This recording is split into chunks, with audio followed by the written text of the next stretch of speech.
This is a 2013 Audi Q7 TDI, which is diesel, and I just recently changed the fuel filter for this vehicle. After changing the fuel filter on this, since there's still air in this system, I want to go ahead and prime it so there's no air inside of this filter, and I'm going to be using VCDS. Once you have VCDS open, you can go to select, you can go to 01 engine, then you can go to basic settings 04, and here in the drop down menu you're going to go click on it, and you want to go down to the third bottom, and that's how it is for me, which is test transfer fuel pump.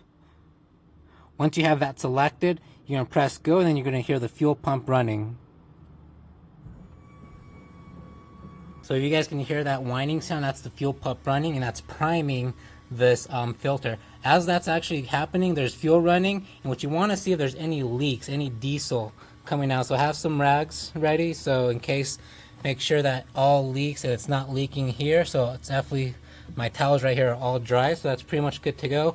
I'm gonna let this run for about a minute to really get all that air out from this filter. And then once the allowed time has passed, you can go ahead and press stop, and then all of a sudden the fuel filter stops. So you can now X out of VCDS. Last thing to do is write the date that you did it and also the mileage that it was done, because one thing is really important about the mileage is you got to change out this fuel filter every 20,000 miles. So for me, the next 20,000 miles from this mileage right here will be the next time I got to change out this filter.